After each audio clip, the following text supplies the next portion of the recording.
You see, when I'm uploading the videos, the our videos, the file is actually huge, so I have to upload to the YouTube and then upload that to my website. If you can kindly, so that you will be notified just in case I upload it again, just like what I'm going to do right now. After this, I'm going to upload again here to the YouTube, so you can subscribe to the YouTube channel. Okay, so let's proceed. Last week, I was discussing with you about assessment and the different types of assessment. I would like to emphasize this. No, assessments are done basically in order to measure if there is if the students learn something from the class. That's all. If learning takes place, no other thing. I keep on repeating this because a lot of us until now keep on thinking that assessment would be a measure of intelligence, would be a measure of success. It is not. Most of the time, it will be a measure of how much students learn. You see, so that teachers can be helped in order to adjust, and at the same time, the students also will know his performance so that he will adjust eventually. And there are so many forms of assessment, as I mentioned to you.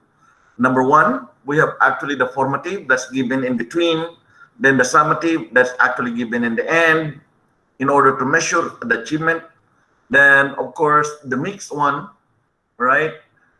And then, of course, all these things can be represented by so many kinds of assessments, as such paper-based.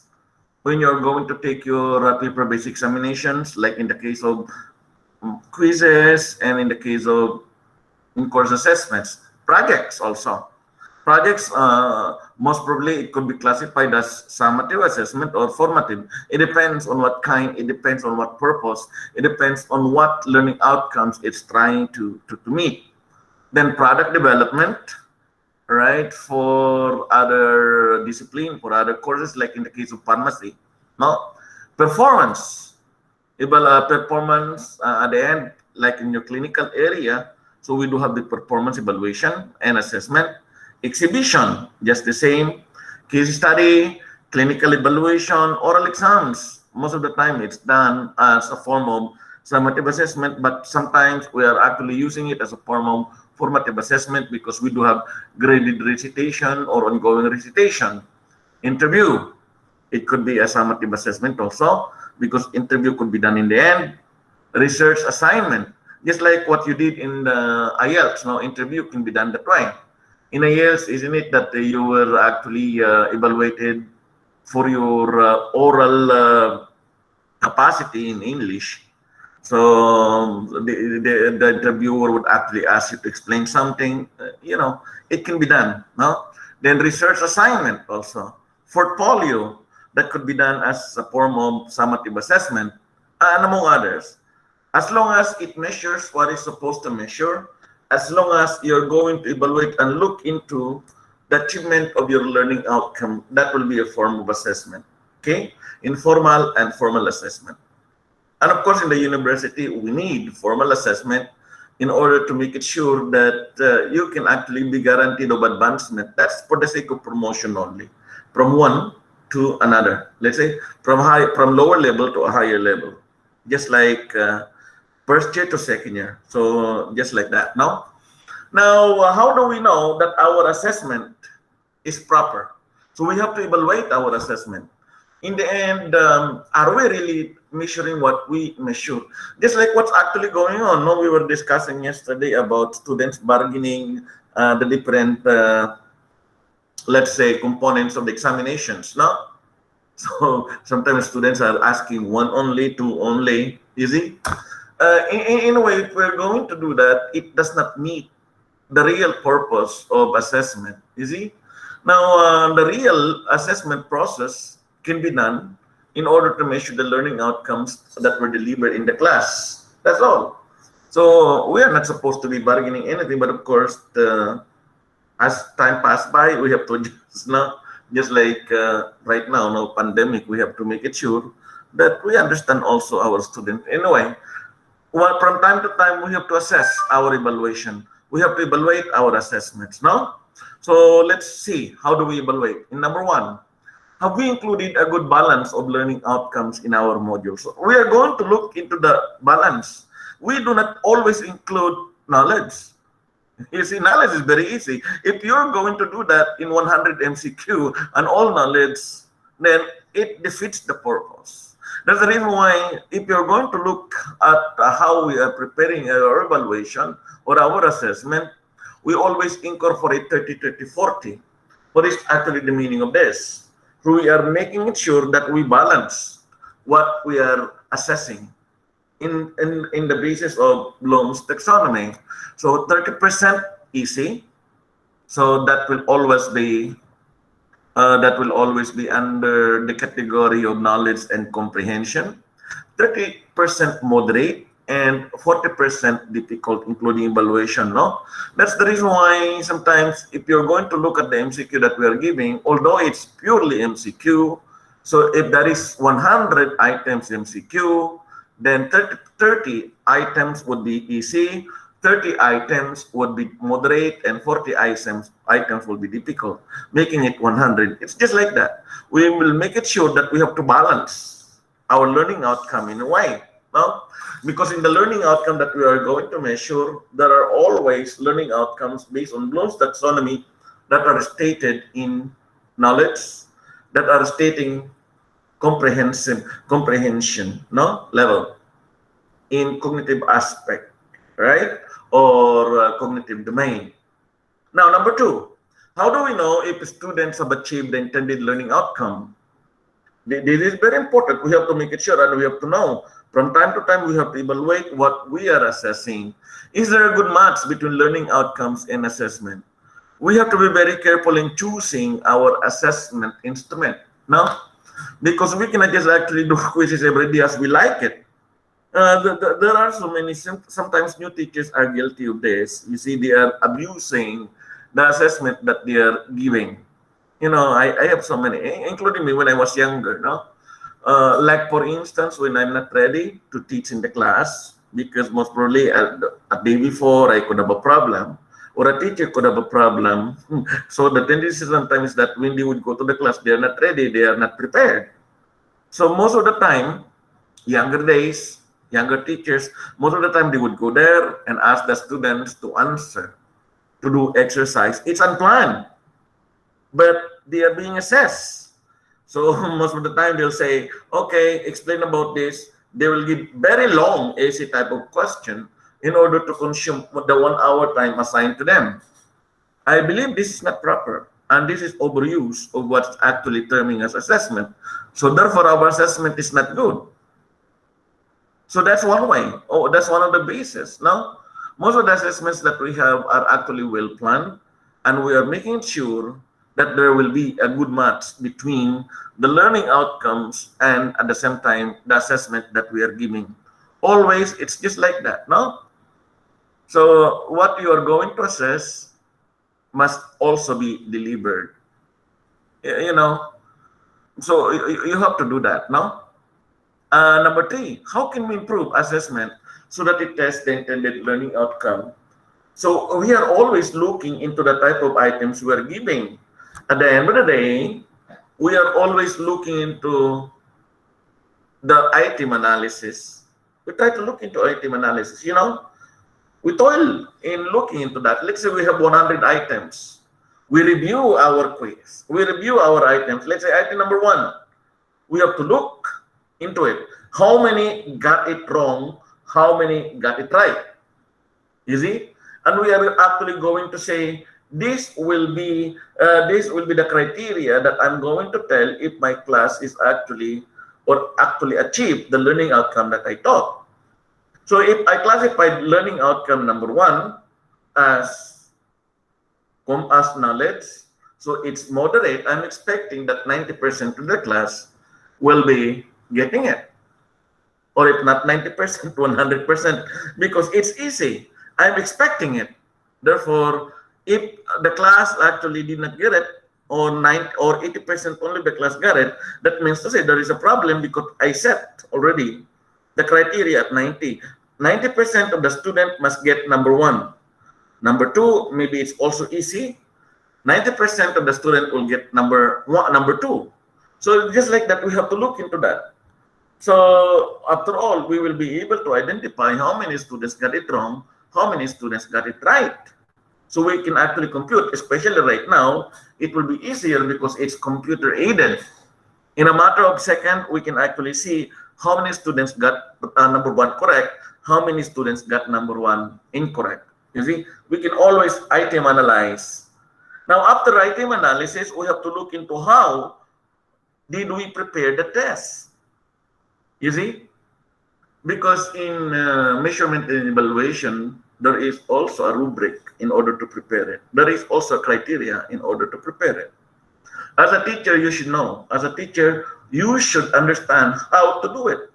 There will be also a formula, just like what we do in our nursing process. When we are going to write our nursing diagnosis, we use NANDA. And likewise, when we're actually going to write also our items to be included in the kind of assessment that we will include. We will not just actually formulate as it is. We have to look into grammar. We're going to look into the body. We're going to look into choices, including the choices. We cannot just actually choose choices at random. You see, we have to be deliberate. There is what we call as distractors. No. That's why if you're going to look at, I do not know if you have taken IELTS already. Those who have taken IELTS, that's licensing examination for RN practice in the United States. I don't know IELTS, NCLEX. No, I mean NCLEX. If you have taken NCLEX, you have seen how difficult it is because the choices are close to one another. These are all well thought of choices. These are all well thought of assessment type that they have incorporated in the exam. Really? Because the moment you pass it, they will allow you to practice. It's your life. So they are evaluating how much you have learned so far. How much do you know so far in your practice of nursing? In similar way, we have to do that also whenever we are actually giving our examinations. No? From time to time, we have to improve. We have to improve the STEM. We have to improve the correctness of the choices, just in case we are actually preparing MCQ, or in the case of RRE, or in the case of short answered questions. We have to be deliberate. Yeah, we have to plan for it. That's why sometimes we are also assigning the marks. That's why we have marking criteria in a way.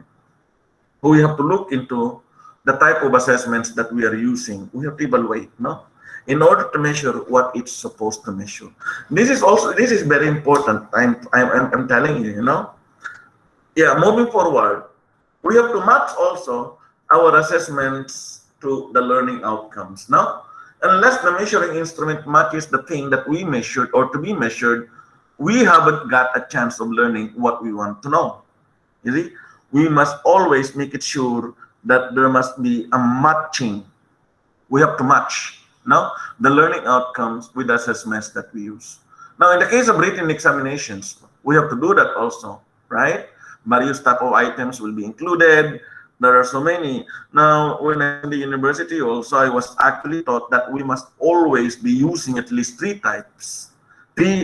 variations of assessments.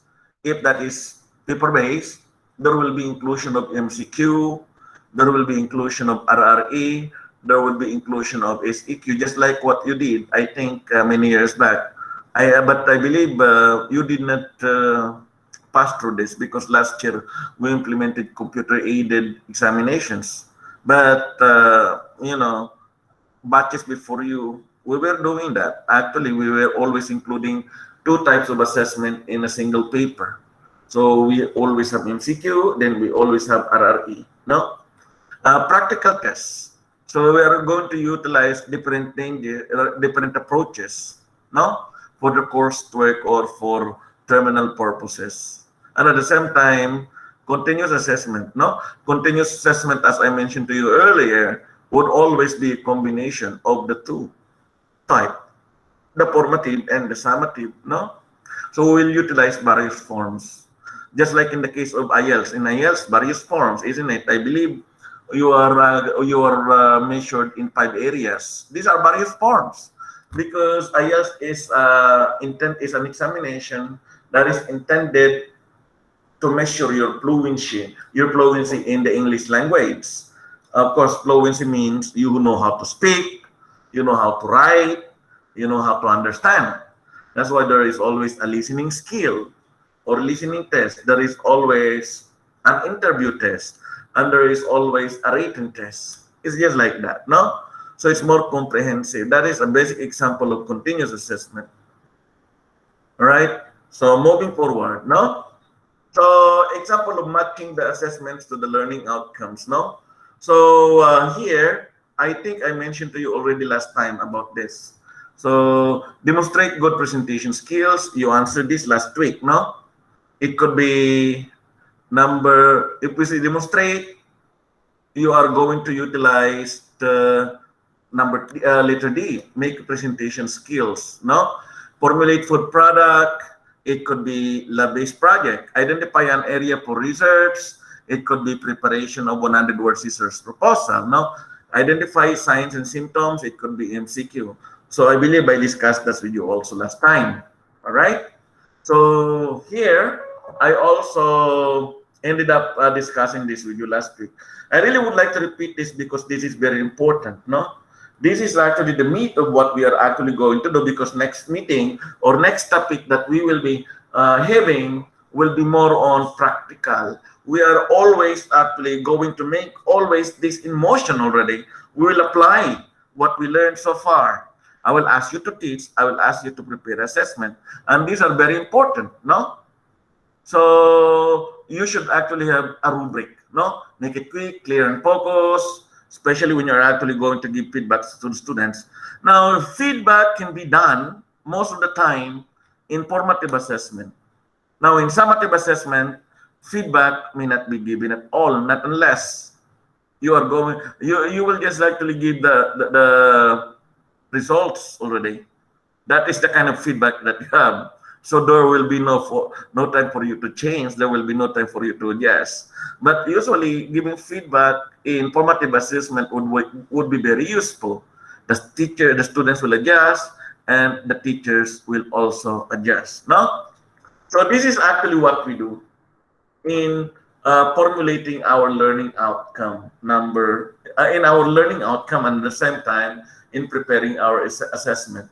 It's not too easy. We're just not actually going to pick up a paper and write what we would like to ask you.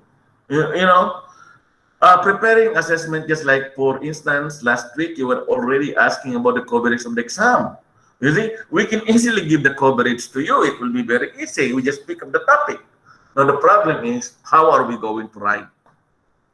So writing the topics that we will be including, writing the items that we will be including will actually, let's say, buy us some time. It will require us some time to do it. So we plan like this. We are also planning how easy it is, the moderate, and at the same time how difficult it is. So we try also to lay down the learning outcomes that we measure. Now, like for instance, I give you 3 topics as the parts of your ICA one. Now, I'm going to get the learning outcomes of these 3 topics. Let's say I got 5 learning outcome in topic number 1. I got 5 learning outcome in topic number 2, and 5 learning outcome in topic number 3. So all in all, I have 15 learning outcome. You see? So these are all placed here. This is how we formulate examination. All right? So learning outcome. First, we try to allocate if that learning outcome will actually be difficult, moderate, or easy. There is another table that we will use. Then after that, we try to do it.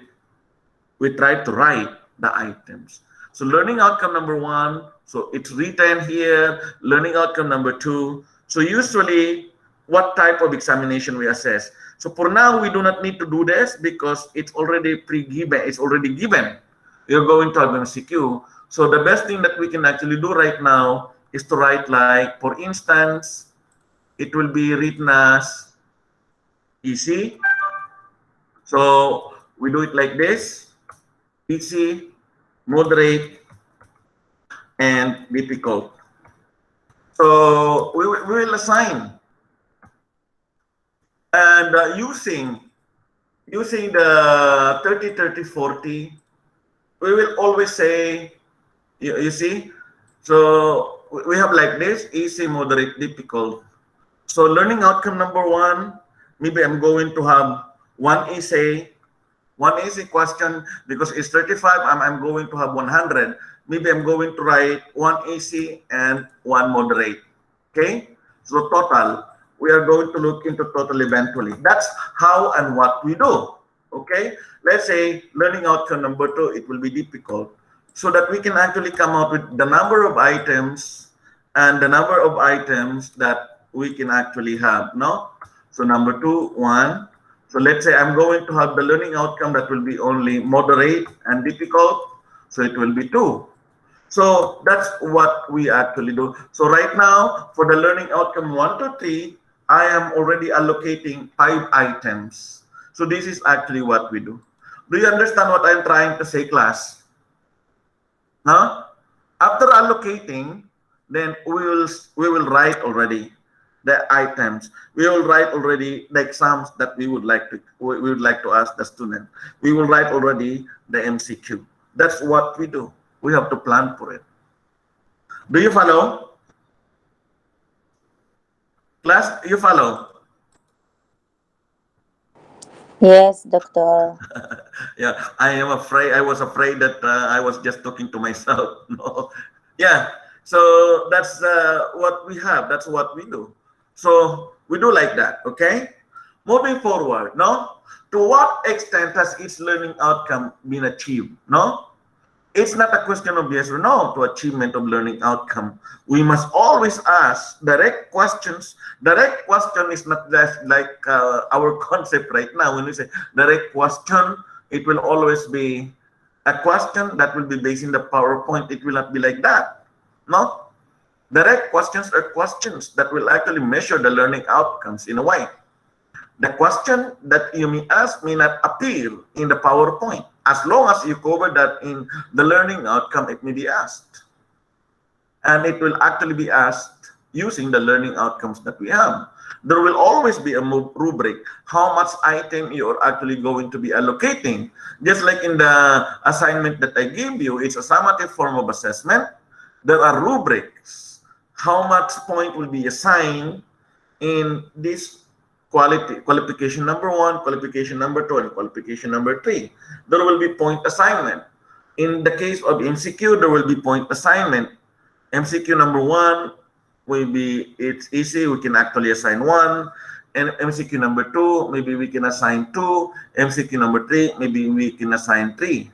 But for the sake of uniformity, right now, we are always assigning each item as 1. So therefore, easy and difficult are equal in voting. No? That means to say, easy and difficult questions are equal in terms of point allocation. But it doesn't matter anyway if you're going to do that, as long as at the end you're going to review the performance of your students. You're going to review how many students actually get, let's say, the difficult item will be in number 3, how much student got it.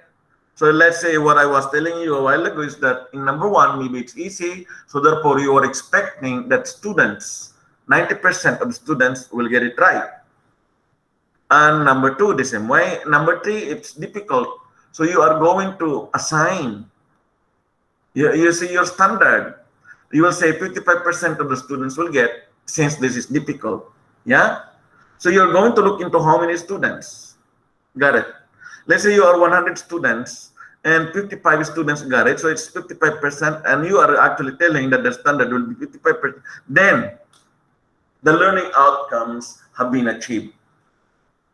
If, let's say you assign 55% for the most difficult MCQ and students registered only around 40% success in getting the right answer for that difficult question, then there is a problem. the learning outcome has not been achieved. Now, what are you going to do? You are going to adjust what you're going to teach them. That's actually the only logical thing that you can actually do. Now, always take note of this. Rubric will provide a clear guide to us how students' work will be assessed. No?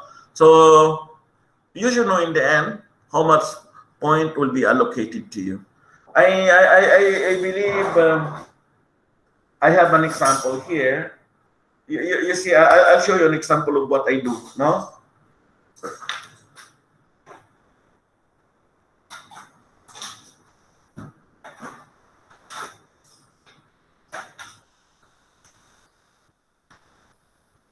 Okay.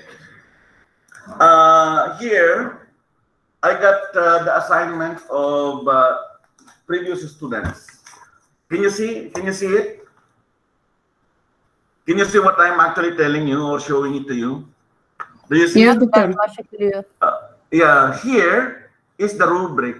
I do not just actually give the point equivalent. Let's say I will see your assignment like this, then I'm going to give 95. It's not like that. There is always a rubric, so I attach a rubric. And this rubric is provided to you earlier. It's well defined. So this is exactly what I am actually trying to tell you. So it must always be graded as such. This is the rubric. This is the criteria. This is how you are supposed to be assessed. This is how you're going to do as a teacher. Now, a rubric consists of a set of criteria and marks or grade associated with this criteria.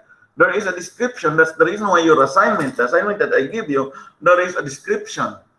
And there will be mark allocation. That's how you're going to be evaluated. That's how the learning outcome that I give you would actually be assessed. So this is exactly what I'm actually doing and what I'm going to do with you. The rest, those who submitted online, I got it here. So all marks and their ID numbers are actually written here. So I still keep that just in case the student will ask.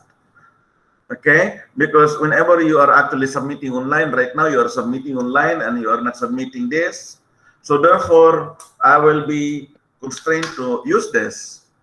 So while I'm reading your assignment, I am reading you. So this is your ID number and these are your scores. So these are the things that I'm going to record eventually. This is how I will assess you. I will not just give point for the sake of pleasing it. There must always be a very clear criteria on how the students will be marked. That's how you're supposed to do as a teacher, a responsible teacher.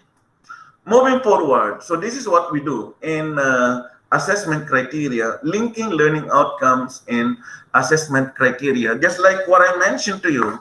So learning outcomes are enumerated.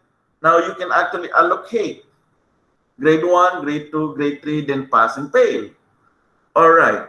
There are always like that, no? So grade 1, you will say highest achievement. You can actually say, just in case of or easy question, so you can actually allocate 100, 80, 70, then this one will be pass, maybe 55 over 100, pass, then fail. It's just like that. So we can actually make a criteria using that, no?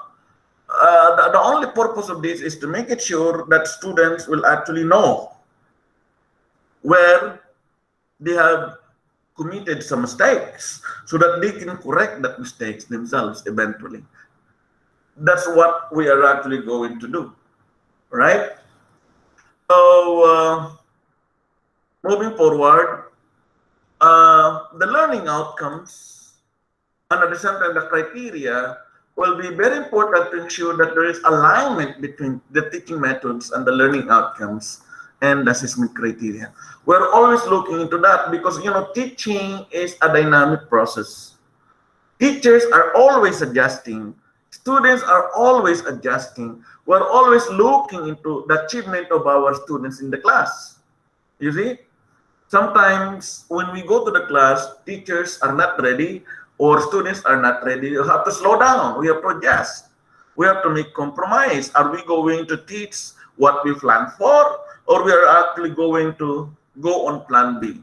There will always be like that because you cannot always, let's say for instance, the dean called for a meeting again. There will be adjustment. Maybe activity that's actually going to be conducted in the university, there will be an adjustment. How are you going to do? Maybe there will be a sudden declaration of holiday.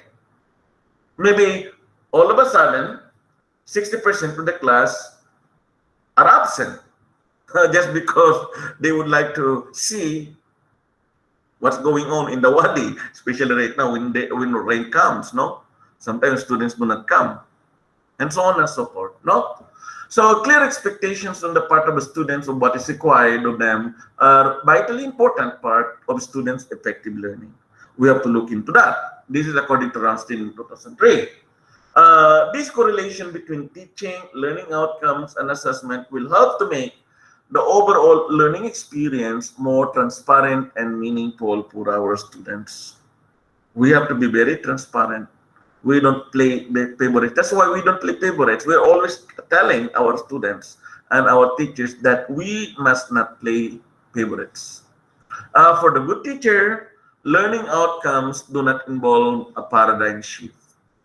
That means to say, their thinking and understanding or meeting the minds of the student will actually be easy. Teachers are teaching. They do not care about the evaluation of the students as long as they do know what they are actually doing. Now, sometimes new teachers would always be a victim of this, no? When they go to the classroom, they would like to have a very good evaluation. So what happens is that they always have a paradigm shift. They meet what the students demand. Sir, I'm going to evaluate you good if you're going to give me this. And this is a no-no. You will become a bad teacher if you're going to do that. There is no such thing as you do have a paradigm shift. Now, always take note that there is a dynamic equilibrium between teaching strategies and the learning outcomes. There is always adjustment. You have to adjust. There is always a place where you can actually play around and try to do a little bit more or a little bit less. It's just like that, no? Moving forward, now it is important that the assessment task mirror always the learning outcome. Always take note of this. I keep on emphasizing to you that the assessment that you will give will always mirror the learning outcome. Since as far as the students are concerned, the assessment is the curriculum. What they got will always be the curriculum. From our students' point of view, according to Ramstein, again in 1992, assessment always define the actual curriculum, and it will always do. That's the reason why from time to time, from every year, you are actually given level. The type of assessment that will give you will be different also. Next year, you will come back to us, maybe, and become our students in master's program. The type of assessment that will give you will be different, and the learning outcome that we are actually going to apply will be different because we are expecting that it will be different level. Right now, if you're actually going to look into the numbering of our courses, no? You are in level 7, so NNE 7206. It starts with 7. You belong to 7. You belong to level 7 according to our standard. 7 is actually bachelor's degree. Then moving higher, 8 will be postgraduate diploma. Then moving higher, 9, our master's program has a course description as 9. No? So they are always starting their course number with 9. This is actually level. And the different learning outcome that we will emphasize is level. So we have to measure that. Therefore, what we assess will be based on the learning outcome will actually reflect the curriculum that we have. That is what the ministry is requiring us to do. We need to give an appropriate assessment. That's why we are collecting also and we are showing to them what type of assessment that we are actually giving. Because they are going to look into that. Now imagine if we are going to assess our master's degree program only on the basis of knowledge. That's not realistic and that's not proper. We are going to make sure that when we assess our master's program, the assessment must be appropriate. So most of the time, the assessment won't always be writing and writing and writing, or product development, or mini research. But for us, bachelor's degree, maybe from time to time we deviate, but always it will be on playing around between moderate and at the same time mild, moderate and easy. So if you're going to notice, moderate and easy will be equivalent to 60% more than what we require to get difficult. But for master's degree, it will be different, maybe 40-60. That means to say, moderate and easy, because we're not supposed to give easy, no? Moderate will be 40% and difficult will be 60%. It's just like that, no? So let us try to look into this representation of how we look into the agreement between, or how the assessment mirrors the learning outcome, no? So teacher's perspective, we're going to look into teacher's perspective in terms of assessment, and we are going to look into students' perspective also, no? For teachers, objectives, then we have the learning outcomes, then I mentioned to you your learning activities or teaching activities, then assessment. Now for student, assessment will measure the learning activities that we may actually have, then the learning outcomes that we have. To the teacher, assessment is at the end of the teaching learning sequence of events. But to the students, it is at the beginning. Now, very important. Always take note of that. If the curriculum is reflected in the assessment as indicated by the downward arrow, like this, the teaching activities of the teacher and the learner activities of the learner are both directed towards the same goal. Okay? All right. Now, in preparing for the assessment, students will be learning the curriculum as you know it. Because you see, few months from now, you will actually receive your degree. So we'll give you also end semester examination. And what we're going to assess will be the curriculum that we have. That's what we do. It's within the curriculum. It's within the curriculum. All objectives must meet the curriculum. We are always think that in mind as teachers, right? And these are the things that we have to do in order to align our assessment with the learning outcome. We have the so-called constructive alignment according to Biggs in 2005. Now, what's the meaning of constructive alignment? The students construct understanding for themselves through learning activities. Just like what we do when we discuss about the philosophy of education, where students contribute on their own learning process. Students construct their understanding for themselves through the learning activities that are assigned to them. Teaching is simply a catalyst for learning.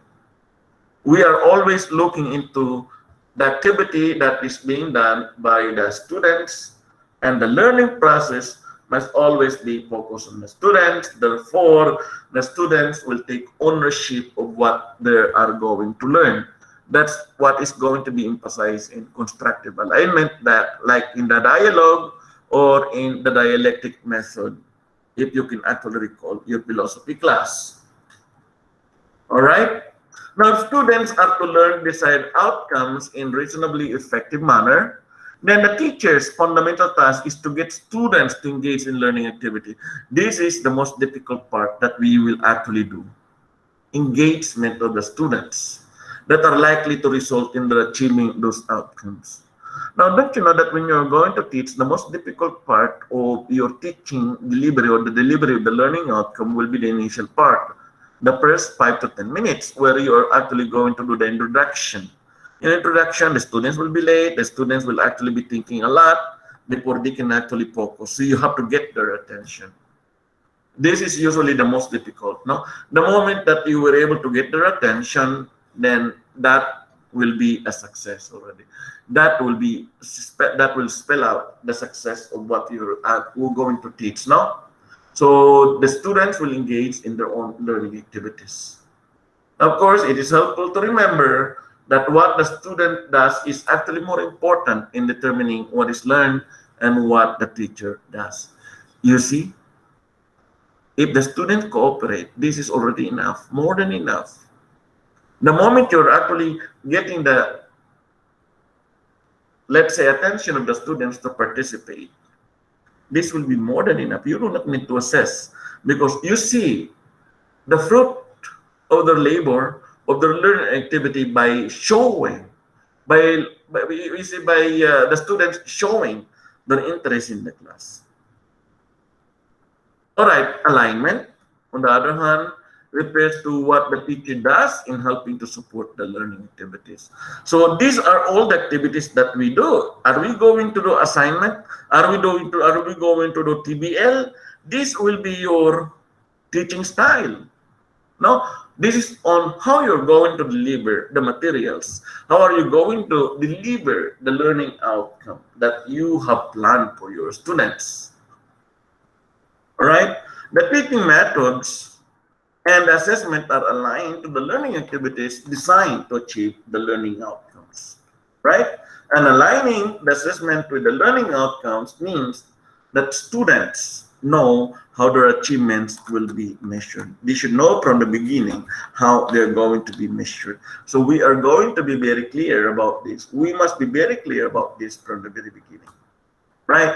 Now, the constructive alignment is the deliberate linking with curricular aims. We have this. That's the reason why as a teacher, we're always having this learning outcomes in mind. No? Learning outcomes, learning and teaching activities and assessment.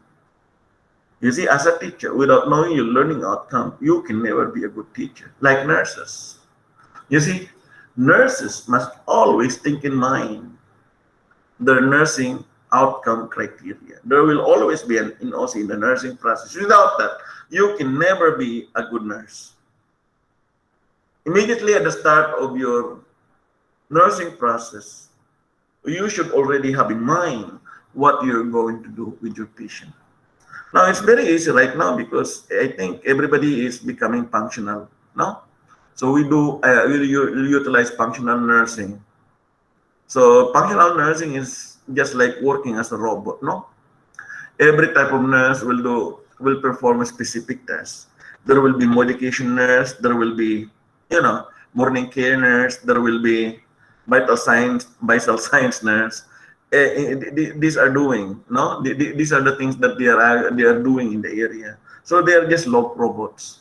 So in that case, it will be difficult to do holistic care in a way.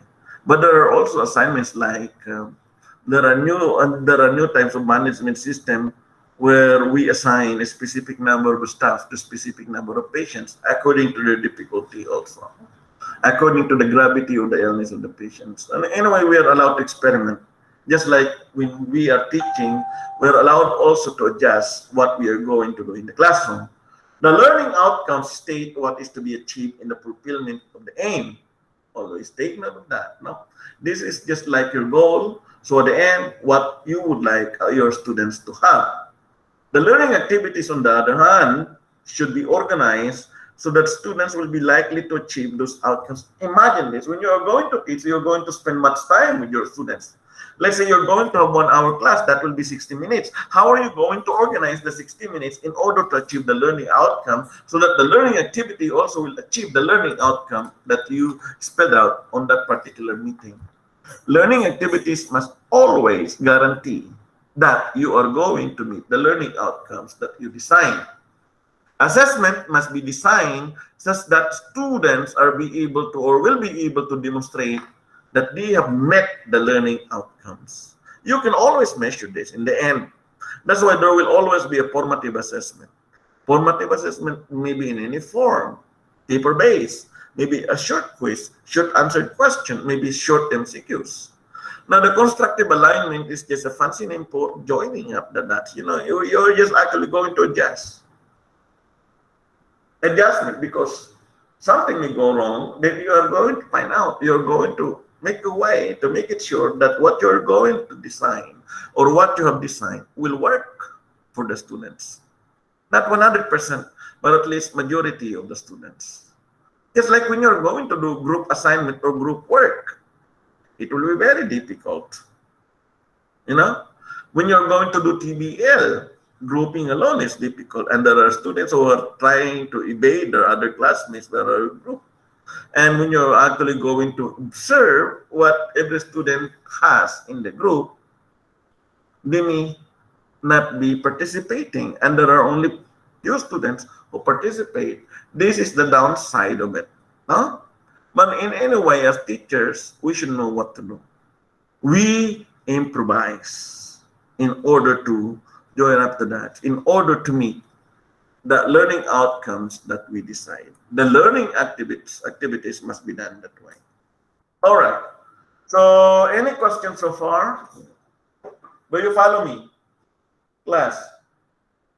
Yes, doctor. All Yes, right. doctor. These are the steps involved in learning, in the linking the learning outcomes that we have, teaching and learning activities and assessment. You see, if the learning outcomes are clearly written, as I suppose so, the assessment is quite easy to plan. You see, this is true. We have to be very clear in the learning outcome, with our learning outcome. Now, you see, if you're going to read the learning outcome, you should know what type of assessment you're actually going to achieve. Usually, the learning outcome is measured under easy comprehension and knowledge. More or less, you know already what questions to be asked. So that's why sometimes initially when I actually reported in the university, so many students seem to be very curious or very anxious, especially when they meet me for the first time. What type of examination will Dr. Arnel do? How would Dr. Arnel prepare the test? That's why many were demanding that they would have exercise question. But in any way, if you are a good teacher already or a seasoned teacher, you do not need to have practice. Students also, if they are responsible, they do not need to have practice because we are not going to master the examination. We are only going to show how we master the learning outcomes that we have achieved. That's usually the case, no? So, number one, how do we link the learning outcomes? Very clearly. Clearly define the learning outcomes. It must be concise, it must be brief, and it must easily be understood by the stakeholders. Who are the stakeholders? Mainly the teachers and the students. The moment the students will actually see the learning outcome, you always need, or you need always to demand that the learning outcome be spelled out by the teachers at the beginning of the class. Now, select teaching and learning methods that are likely to ensure that the learning outcomes are achieved. So this is actually very crucial in our teaching methodology. You have to make it sure that we are selecting the best methods that we will be using for the class to achieve the learning outcome that they know. Choose a technique or techniques to assess the achievement of the learning outcome. In the end, do not be very predictable. You have to play minds with the students also. Sometimes, you see what we do when I was in college, that we are always looking forwards on the arrival of our students. The first thing that we do is to assess what are the things that the students or the teachers could actually have brought in the class, especially in the morning, early in the morning. No, we are always looking into memograph paper. You know, memograph papers, the brown papers, because that is the paper that we use. When I was in college, when there are thick papers, pile of papers that we know of or that we see from our from our teachers, that means we would have a test. For clever student like us, including me, I'm the leader there. Sometimes because the moment we see that there will be exams, that there will be assessment to be given, that's why I'm telling you, do not be predictable. If you're a teacher, we would always distract the teacher, you know. As a leader in the class, I would always say, Ma'am, can you explain further about this topic? Because we did not get it, although we got it, no? So anyway, the moment the teachers would fall into our trap, we will distract the teacher so that the teacher will not give us the assignment or any examination that's planned by the teacher on the particular time. And sometimes students are very clever, you know. So the pre-planned assignments, the pre-planned assessments cannot be done. Another one, of course, especially when the teachers, we're always looking into so many things, no? We used chalkboard before, the teachers used chalkboard. So we always observe, no? There were so many clever students in our class, no? We would always observe if the teacher has chalk on the hand, no? The white one, chalk on the hand.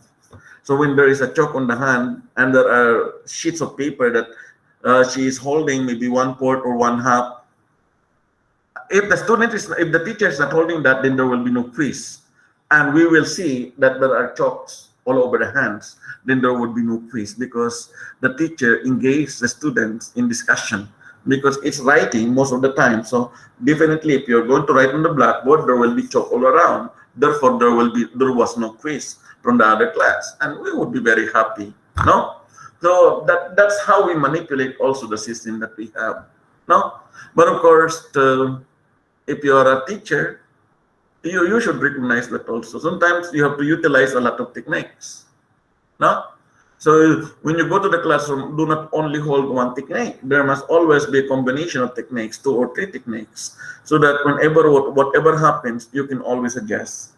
Now, another one, number 4, assess the learning outcomes and check to see how well they match with what was intended. You are going to look into that from time to time, especially when you are at the middle of the delivery of your learning outcome. You will try to ask yourselves, did I meet learning outcome number 1? Did I meet learning outcome number 2? You have to declare if you are going to do that. Then if you have not met learning outcome number 4 and 5, you have to declare that tomorrow you are going to start with it. And before you are going to start your new learning outcomes, because by the day, there will always be learning outcomes. There will be no repetition of the learning outcomes supposed to be. But if the students never get it, then you have to reteach the learning outcomes. There will always be a carryover. I'm telling you, that's the reason why teachers must always be very clever, must always be very conscientious with what they can actually do in the class. Okay? So the learning outcome must not necessarily be 5. That's why during your practicum, I'm going to ask you to only write about 3 to 5 learning outcome, because you see, 3 is the most that you can deliver. If you're going to allocate a 3 learning outcome in the class, you can actually allocate 20 minutes per learning outcome, give or take, so that you can actually meet the learning outcome within the specified period of time. Usually, a class is covered with 60 minutes. One period class, that's more than enough to deliver what you plan for. Yeah. So, any questions per class? I think we end it here for the meantime. There will be some slides. I think 10 more. This can be done next meeting. I think we can complete next meeting.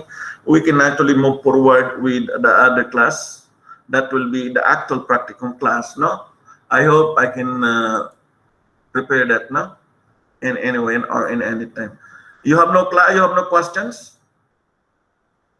Then if you have no questions, please please write present on the message board, and if you have time, please like and subscribe my YouTube channel, because this is where I upload also the materials that I actually teach you. All right, the video right now also, it's there also within the day. No, anyway, I'll actually give you the link as we go on. Thank you so much, and God bless you. Bye bye. Thank you, Doctor. Very much.